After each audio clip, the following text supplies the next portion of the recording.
Please note, views and opinions expressed in the course of this program do not represent that of OTV.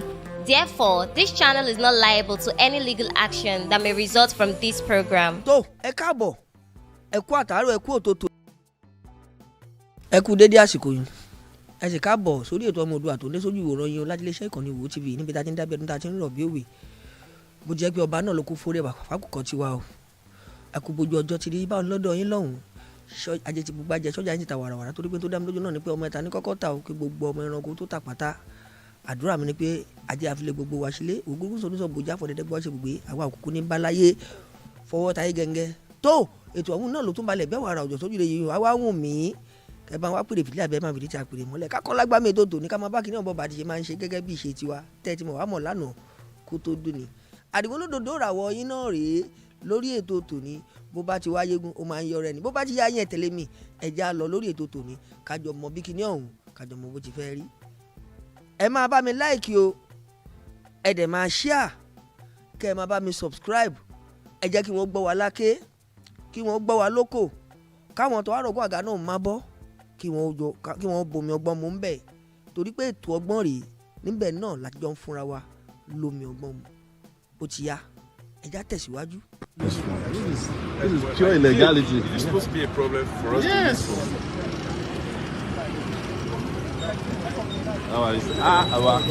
Long time. Man, you don't get right to seize people's phone. You should know that. I don't have right To seize people's phone.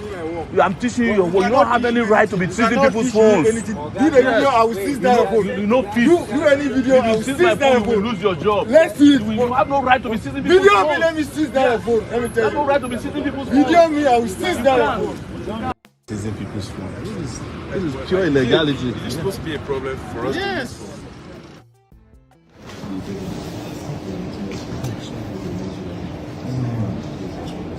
Amen.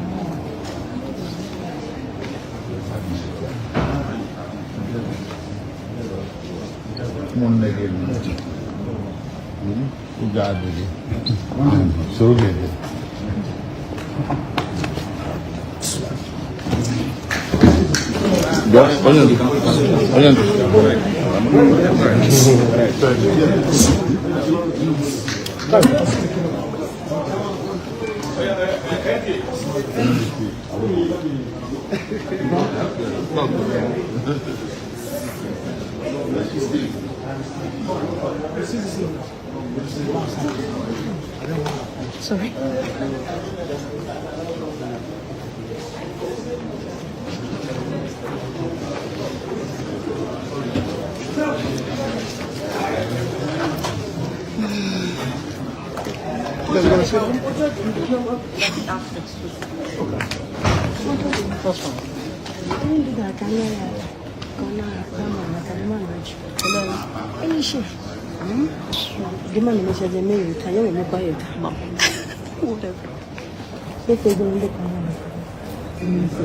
I'll tell you.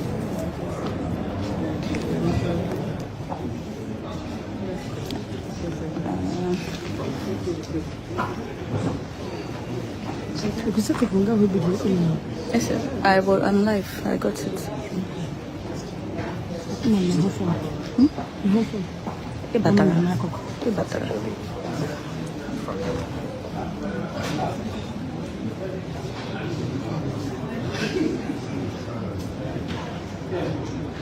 On case for bail, consistent with the Nigerian Supreme Court's decision saying when you flee to protect your life, you're not breaching a bail condition.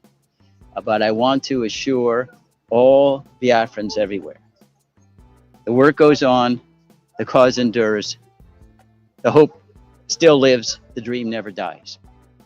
We will continue to persist, inspired by Nnamdi Kanu's greatness and confronting just staggering pain, suffering, etc., for the cause of so many, the living and those yet to be born.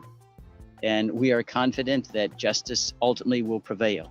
It may be late, but I think that everyone should tremble when they recognize that God is just and his justice will not sleep forever. So we have a new renewed bail hearing scheduled for March 19th. We're guardedly optimistic it will turn out positively for everyone, because the rule of law, which is what is at stake here, benefits every Nigerian, not just one group, not just Hausa, Fulani, Yoruba, Biafrans, Igbos. The rule of law benefits everyone, and that's what this struggle is about. Thank you. Yeah, thank you.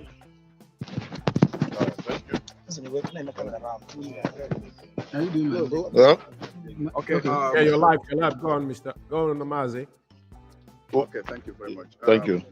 Thank you once again, Thank you. Barrister Nnamdi Kanu. Thank you. So this is one of our legal luminaries for Nnamdi Kanu. Okay, so Barrister, please, in summary, what transpired today in court?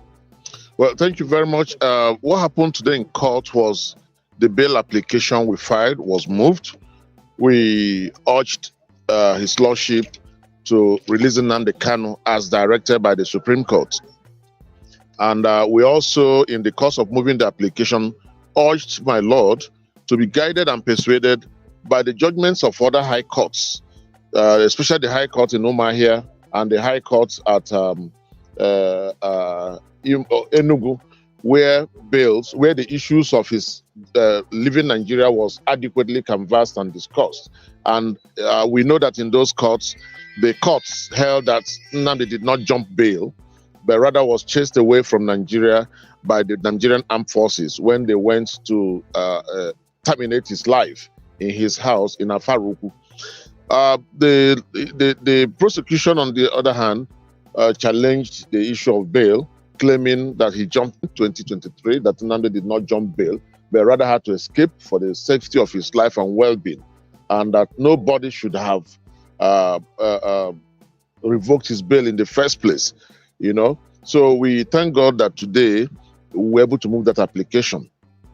We were actually hoping also that we were going to have a ruling today, but eventually His Lordship was the opinion that bail, that they really had to wait until the 19th of March 2024, by which time she would have made up her mind whether to grant bail or not, or the conditions to attach the bail if granted. We're also looking forward to a hearing. Yes, she had directed the prosecution to file their witness statement on oath from the witnesses they have, and serve on us timeously so that we can prepare for our defense and cross-examination. So we're looking forward to a robust 19th of March, you know, when they will present whatever witness they have, and then we can also challenge those witnesses with our questions to determine the veracity or otherwise of what they are going to say. So that is precisely what happened today, and what we expect to happen in the nearest future between today and the 19th of March 2024. Okay, thank you very much. Please, my name is Nnamdi Kanu. Please, Barrister, the public has been in the know regarding Nnamdi Kanu's health issue. Yes. So a simple question, and I believe the public also wants to know the update. How is Nnamdi Kanu health-wise? Well, from the medical reports made available to us, which we filed in court, his health is not too wonderful. He needs proper medical attention, and it's obvious that in the DSS facility where he's detained, there is no, they do not have the capacity or the enough facility to handle the situation, his health condition. You know, you can imagine a situation where samples of his blood had been taken over 25 times, you know, and yet there is no cure in sight. So we have also brought in an independent medical practitioner who also examined him and had come up with a conclusion that the situation he's having right now can lead to heart failure. And we know that DSS may not be able to have the facility to treat such conditions.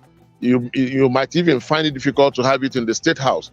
You remember in the State House some time ago, the former First Lady said that they don't even have syringes.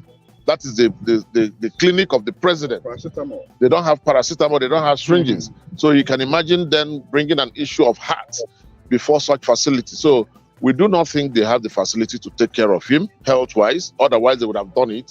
We also believe they do not have the facility to even manage him. You know, such death can come gradually. It can come gradually, and that is what I think we're experiencing. Okay, but we are looking forward to a situation where this court can grant bail. Then he can look for a good medical hospital that would handle his health condition and treat him, not just manage him, but treat him. That's okay. Thank you very much. Thank you. Thank you. Thank you. Thank you very much. Thank you. You can ask boy guys from Okay, Mazi Boyaka Oyubayaka, Ohanese Youth Council. Please tell us something regarding today's activity in court. Thank you so much. I think the issue we are facing today in Nigeria is a denial of justice. And I think the federal government of Nigeria have not learned how to use justice to achieve peace. You cannot achieve peace in any part of the world without justice. I believe that if the Federal High Court will do justice to them, Mazi Nnamdi Kanu case, and when they bring the allegation that Nnamdi Kanu jumped bail, I want to inform the federal government to remember that on that fateful day of Operation Python Dance, more than 200 Igbo youth were massacred at Afara, and they should bear that in mind before talking about jumping of bail. And it is obvious that they came for his life, and Nnamdi Kanu seek for safety. So there is nothing like jumping of bail. On behalf of Ohanese Youth Council, we are showing our solidarity to Nnamdi Kanu and also a Biafra struggle, because we have discovered that the victimization of an Igbo man is the definition of the unity of Nigeria they are talking about. And we believe that if Nigeria really wants justice or want peace and love in Nigeria, the only way to go about it is to make sure that justice is done. So we are hoping that on 19th of March next month, Mazi Nnamdi Kanu will be released. Thank you. God bless. Courting, Mazi, thank you once again. Yes. Mazi is still live on air. Mr. Sore. Thank you. You are not an Igbo. You are not an South, from South, but I can see how the way you come out for your friend, Mazi Nnamdi Kanu. Can you tell us, throw more light? You see, all of us are human beings before we are Igbos, Hausa, or Yorubas. Sometimes we even change our citizenship. Okay. Some become Americans, British, or Briton. It doesn't matter where you come from. The color of injustice is one. All of us have a blood running in our veins, the same blood. Our hair grows the same way, we eat almost the same kind of food. We just have a difference in our tongue. So the fact that I'm not Igbo, who told you I'm not Igbo, by the way? Doesn't mean that I cannot fight for an Igbo when an injustice is done to an Igbo. Because when they are done with all the Igbos, they will come for the Yorubas. When they are done with Yorubas, they will go for the Ijaws. When they are done with all the big tribes, they will start coming from small tribes. There is nobody in Nigeria who can tell me that his ethnicity prevented him or protected him from hunger and starvation. None. As we are speaking, we are all going to the same market. We are suffering the same way. We are collecting the same salary. We are living in this hellhole known as Nigeria. So being an Igbo doesn't insulate you from suffering. It doesn't insulate you from injustice. In fact, being an Igbo just subjects you to more of it, because Nigeria doesn't believe that an Igbo man deserves justice. But it has also happened to me before. Yes. I met Dasuki in detention. He's Hausa Fulani. So when it comes to injustice, the leaders of Nigeria are united against the rest of us. They use our ethnicity to divide us. Oh, he's Igbo. That's the reason we are dealing with him. Why did they deal with me? Am I Igbo? Or is it because they suspect that maybe I have Igbo blood in me because my brother is married to an Igbo woman? Okay, like, is there any kind of court hearing today? How do you see? I was invited to come and observe the court hearing. And I was told by his lawyers that a bail application had been filed so that he can be granted freedom. Nnamdi Kanu was not brought to this country legally. He was abducted, or you want to use a better word, kidnapped in Kenya. Yeah. And put on a plane. The Kenyan government is even saying they don't know how he was arrested in Kenya or abducted. So the process of bringing him to court was illegal. So you cannot rectify that illegality with another legality, which is bringing him before a court and then trying him for an offense that he has not committed. But let's even look at their own legal system. From the courts here of first instance, where he was first brought, the Court of Appeal granted a ruling, a judgment, that Kanu committed no offense.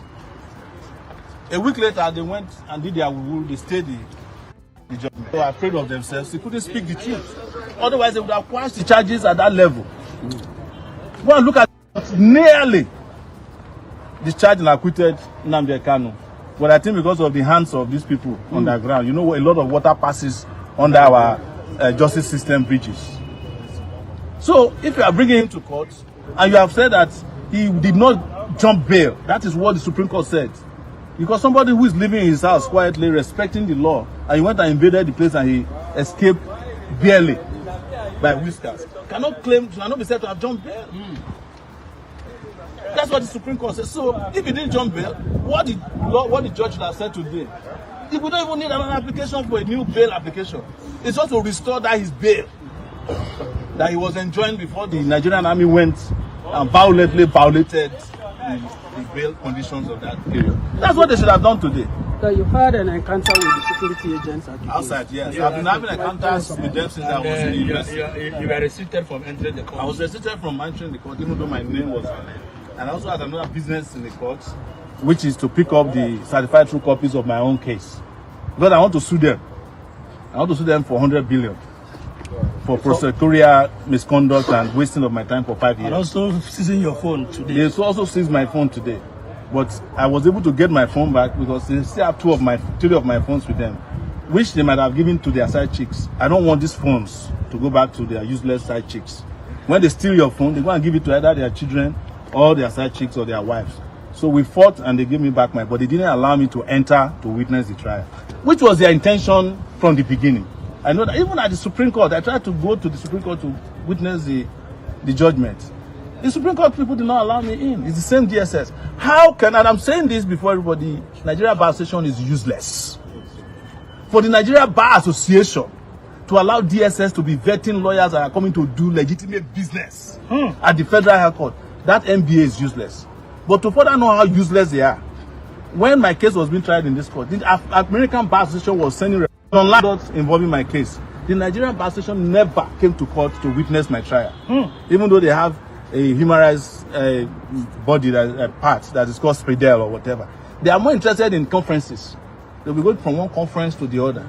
They don't stand up for human rights. The other time, before that useless Buhari left power, they went and were clapping for Buhari at their national convention.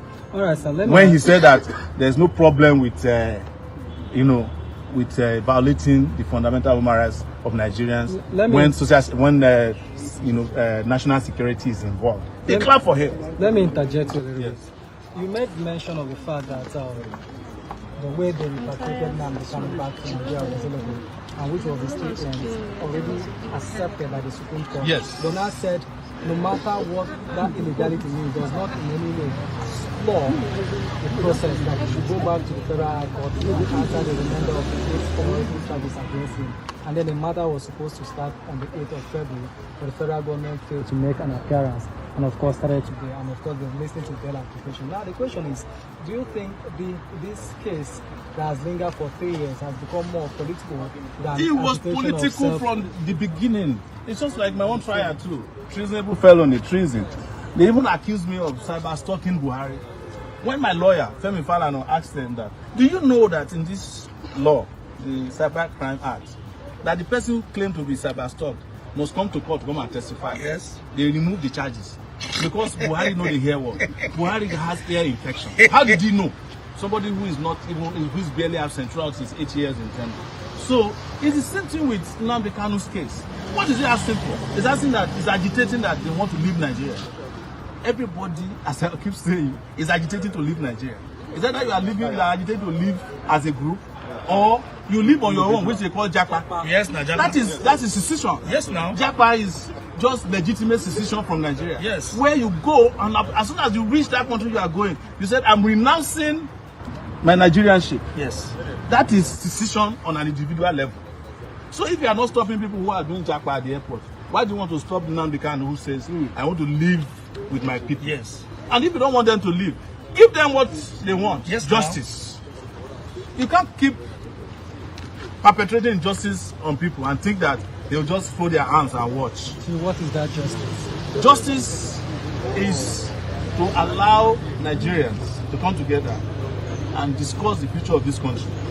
And that constitution must include a brand new constitution, not this military constitution, that the fake one that they are using since 1999, which was promulgated by decree. Are you getting my point? So that is justice. If that new constitution is made, the constitution can then decide. The constitution can then decide that there will be a clause in the constitution. Are you paying attention? That there will be a clause in the constitution. And that clause will be that if anybody wants to succeed, you go into a referendum. Are you getting my point? Yes. You go into a referendum.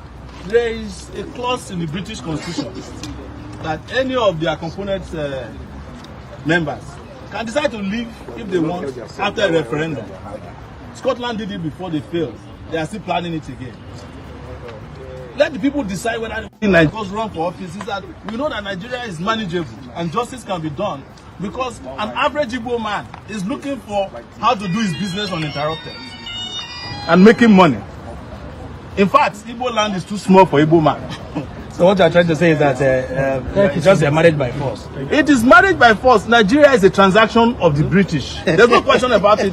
In 1901, Nigeria was registered as a business.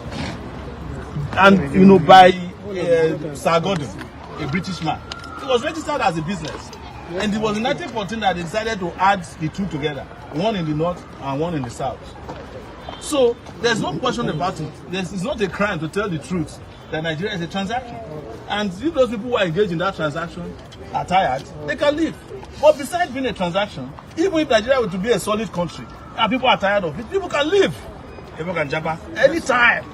Anytime. I spent 20 years abroad. Come and question why I'm there now. Anytime I like, I come to Nigeria. I only spent 2 weeks in Nigeria for 20 years. Yes! Between 1999 and 2019, when I was arrested and detained here. Since then. But guess what? Because of my interest in Nigeria, I did not change my citizenship.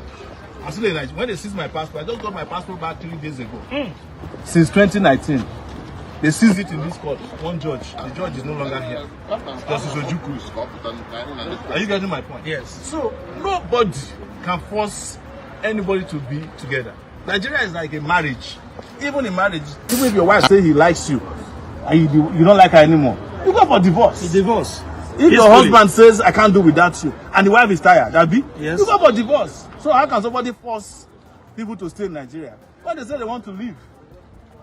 But here is my position. I don't want Nigeria to break up because I like Nigeria and Nigerians. Well, let me rephrase it. I like Nigerians, but I no longer like this Nigeria. The name Nigeria. Yes. So, and these are the revolutionary changes that we advocate for. And that's why I met Kanu in New York.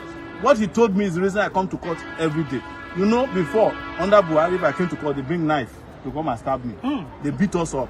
But now they can't do that anymore. They are using the DSS. DSS beat us up today in front of the court. Yeah, the evidence is there. The evidence is there. They collected my phone, 2 of my phones. But I decided that unless they return my phone, I'm not good. Because there are 2 other phones that they stole from my hotel room in 2019 that we can't find now. So they have given me back my phones. And we are fine. I'm going to collect my CTC.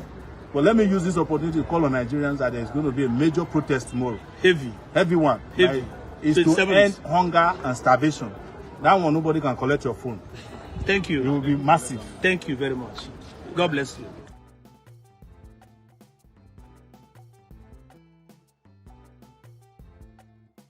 ẹ kú àtàárọ̀ ẹ kú òtòtò ní ẹ̀rí pé tó ọ̀hún dùn ó lárin ní onígbọ́gbọ́n nú bàbá ti ṣèlérí àwa la sọ̀rọ̀ ṣẹ a kì í ṣe àsọ̀rọ̀ dànù èyí tá a bá ti sọ fún yín dandan ni pé ká mú ṣẹ tó kò ní jù báyìí lọ o kì í pọ̀ kó dùn ṣókí báyìí òun náà lọ́bẹ̀ oge àmọ́ àwa làwa ò máa wá ẹ̀yin náà làwa ò máa bá ẹ má gbàgbé ẹ máa bá ń like ètò kẹ́ ẹ máa bá ń share o bákan náà ẹ máa bá ń subscribe ká lè jọ máa pọ̀ sí nítorí pé wọ́n ní ọmọ yọyọ ní nílé aládì tó títí wá dìgbà míì táwọn jọ máa fojú níjú lórí ìkànnì Wo TV àdìgbò lódòdó ra wọn ni mò ń jẹ́ ìjípò ní mi ọmọ adé tó ọmọ adábàá ọmọlájẹkújẹ lọ́wọ́ máa fọ̀gọ̀ sára ikú mẹ̀jẹ̀ kú mẹ́rin kú ìjẹun tó ń ti ní bàbá tèmi lọ́mú lẹ́gùn rí ọ̀tá ọmọ jẹ́jọ́ òun dágbére fún yín pé ká sùn kájí láyọ̀ ire o.